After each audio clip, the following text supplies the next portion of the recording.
Okay, So, we are recording. so you need to discuss with your group which perspective or approach made the most sense to you. Okay.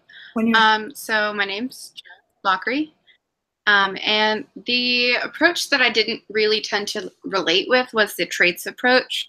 I don't believe that there are these 6 sets of traits that if you kind of have them, then you are kind of, I guess, destined to be a leader. And I understand that the textbook didn't say that that was it. Like, you can learn to adapt to certain traits, but the idea that, you know, these 6 set of traits are more likely to be leaders, I feel like kind of inhibits the idea of alternative leaders, such as introverted leaders or, you know, relational leaders. So I didn't really identify with the traits approach.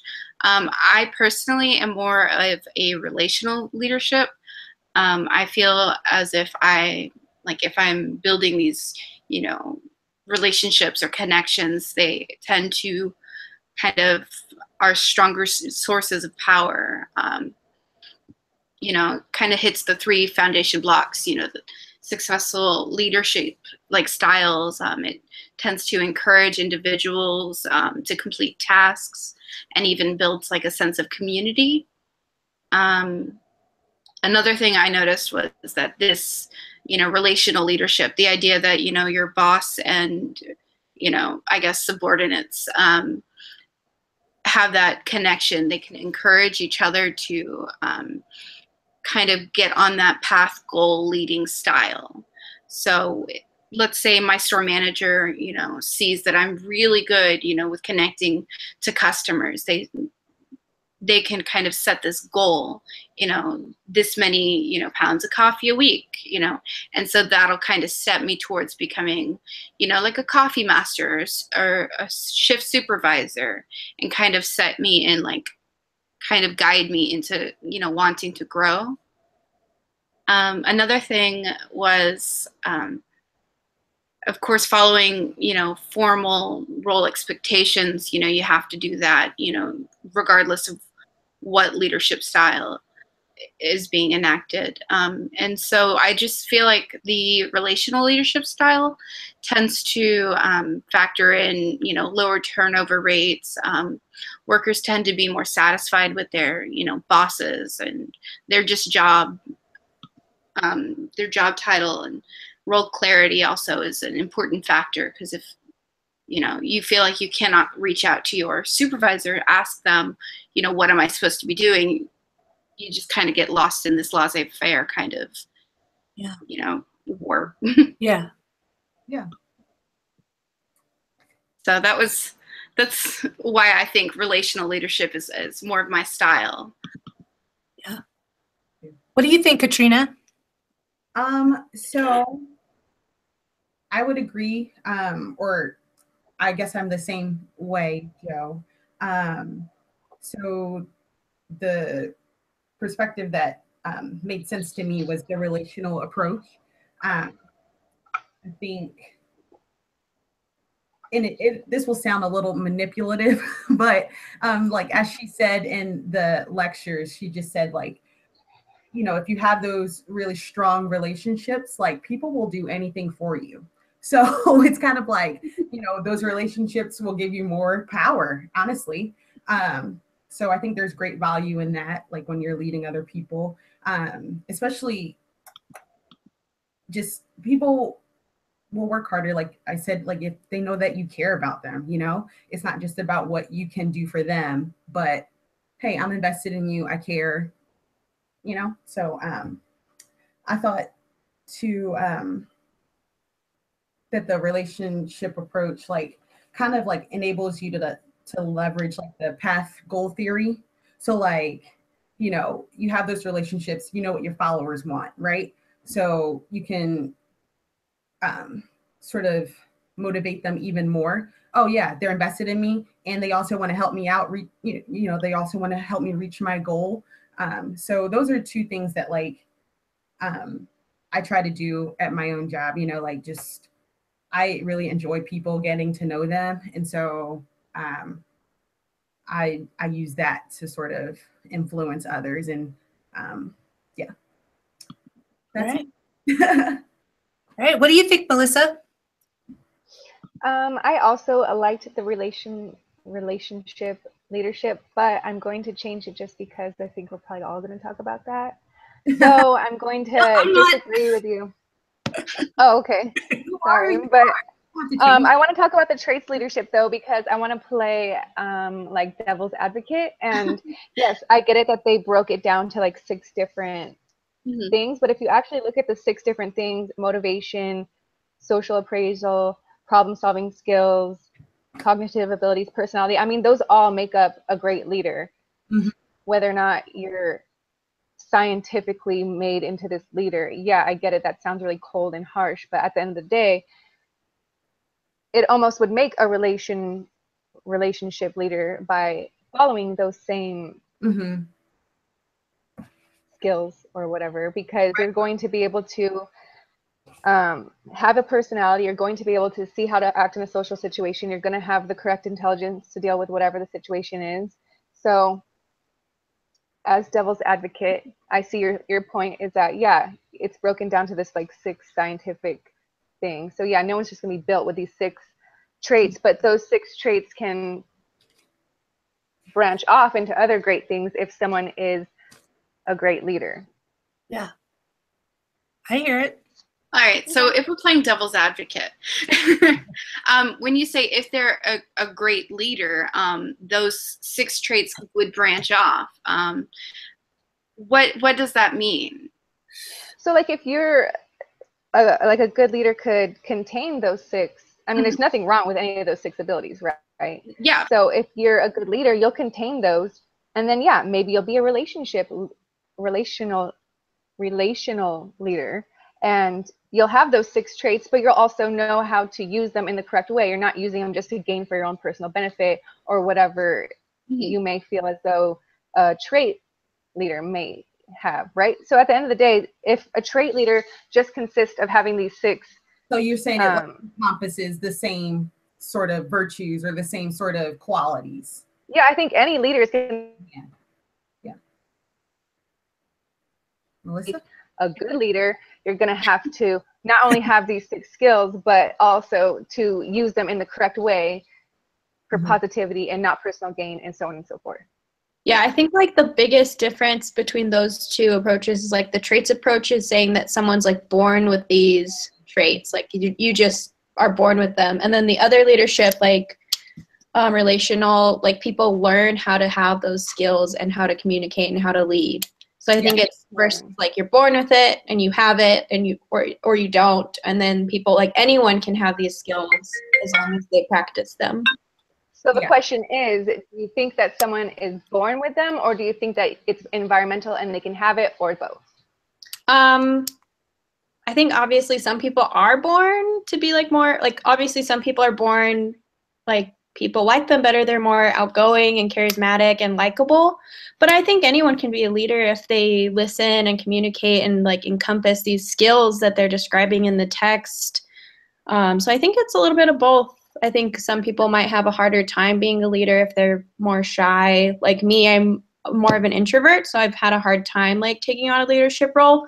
But I think it's just how you act and how you present yourself and what you present to your team that makes a leader. Yeah, I totally agree. I'm just putting all the words out there, see what we can get back. Yeah. Sarah, were you done, Sarah? Yeah. So mine, I've been a leader. I'm, like I said, I'm in my 50s. So, and I've been a controller of several different types of industries. My most recent was governmental, but I find that I used transactional leadership, which we haven't really studied yet, but it's where, you know, you go in and you figure out what needs to happen and you train people how to do that and it gets done. And, you know, but then I find that as I get older, I want to be more of a transformational leader. I want to work with my employees. I not only want to as a leader and as an organization, I want to see my employees succeed as well, whether their goal is to further their education or have better relationships in their family, or whatever it is. I want to talk to them and support them and become and transform not just the organization, but transform the employees too, so they can be the best that they can be. And I find that is the hardest kind of leader to be, but I think it's the best, because you've really, when you build this team, everybody really feels that they're a part of it. They feel invested. Robin, yes. Right? Yeah. And I think also go ahead. Sorry, no, I was just going to say, so, and when you have everybody invested and everybody working towards this goal, man, there's nothing you can't achieve, you know? Yeah. So yeah, mine is a transformational leader. That is my goal in my life, to be more of a transformational leader. Mm-hmm. And it's a lot more work, but I think it's so worth it. Yeah, I think maybe you evolve into different leaderships over time. So maybe you have to come in first and be the transactional leader. And then over time, after you develop these people, then you can take a more transformative leadership approach, and then maybe even move on to non-leadership approach, where these people are just running the business themselves. Yeah. No, I've noticed with a lot of these approaches, they kind of overlap. It's almost like a stepping stone. You kind of start at like this traits, and then you kind of go into the relational, and then it's kind of all encompassing the different types of approaches. I've seen with, I guess, just my experience at Starbucks, that I've done pretty much a little bit of everything. It's kind of like the relational leadership is also the transactional leadership, but it's just coded and worded a little bit differently, with a little bit more added to it, if that makes any sense. I think that goes back to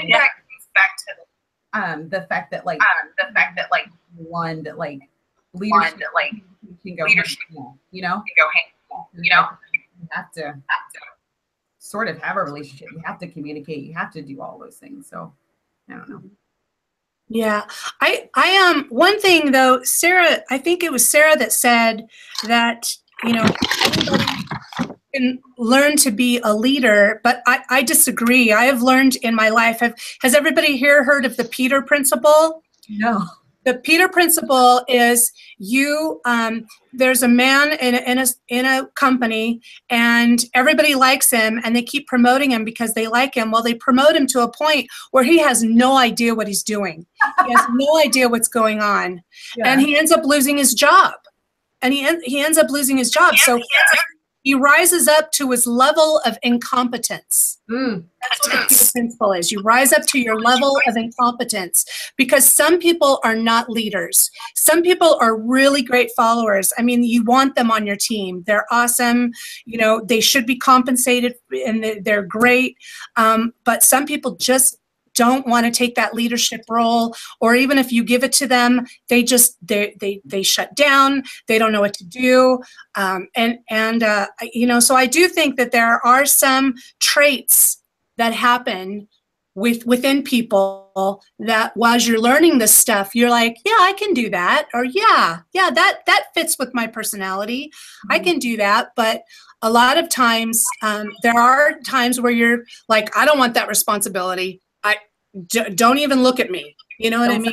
And there are some people that are definitely like that. So yeah, maybe I guess what I meant is like people that actually want to be leaders can definitely do it if they try hard enough. But maybe, some people just don't want to take on the leadership role. I 100% agree. Yeah, I agree. I think there's a difference between not wanting it and just a learning gap. Like, I think that anyone can learn to be a leader. Not everybody wants to be, and not everybody wants to put in the work to be a leader, but I don't think it's not something that you can't achieve. Right. Like the Peter. But it might even go. It might even go farther than learning or wanting it, because, like Robin said, you might be able to learn it and you might be able to want it, but when it comes down to it and actually facilitating it, you can't handle it, or you can handle it to an extent. But if things get Am I echoing? Yeah. Yeah. Sometimes. Not all the time. Everyone's echoing. Everyone's echoing. Okay. Well, now I don't remember what I was saying. But so I'm still echoing. Just keep going, girl.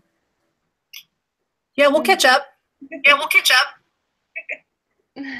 Okay, so like if you're going to become a leader, then you have the ability to, you have the skills to, you might want it, but at the end of the day, like Robin said, you might plateau and to a point where you don't have the ability anymore. So even if you want it, even if you have the skills, you might not have the entire ability to handle the situation. Yeah. Yeah, absolutely. Yeah, that's what I'm saying. Yeah. And you may think that you want to be that leader, but then suddenly I know a man he worked for 20 years at a job, 20 years, and they made him a manager the last 2 years, and he ended up getting fired because he was not a very good manager. And they gave him 2 years. They invested 2 years to try to teach him. But instead of him saying, I don't like this, I don't want to do this, put me back a step, he just kept trying and he kept failing, and then he ended up losing his job. This is a man who had a 20-year career at a company. Wow. I mean, that's just not right. But they feel like if you've been there long enough that, well, we'll give you a management position. Oh, tenure does not mean anything. My goodness. Yeah. So at the end of the day, maybe a good leader knows who they are as a person. Aware. And so they can say, no, I can't do this. Give it to someone who's more competent to handle the situation. Right on. Or to say, yes, I can handle this. Let me do it. I'm willing to learn and go through the steps. And once they learn the steps, actually can implement them. Or go through the steps and say, you know what, I can't do this, like that guy. And instead of getting fired, could have said, you know what, I've learned everything I can. I still don't feel comfortable. Put me back, get someone else to handle it. Yeah, absolutely. Situational leadership approach. So it's like the leader above him probably should have evaluated like where he was on that spectrum, So it's just like, do you know what I'm talking about? Yes. We'll try the willingness, but the actual competence and the ability to do it. So like maybe evaluate where the person is there and then follow through based off of that. But right. That's a good point. Yeah. I don't know how long we've been talking for. Yeah, but are you going to miss your meeting or? Yeah, I'm late. Oh no! Oh my gosh! Well, I think we're done, Sarah. Yeah, don't you think we're good. Yeah. Do you need to go? All right. Have a good night, guys. Okay. Thanks, Joe. Sorry, Okay, Joe. bye. I'm gonna stop recording now too.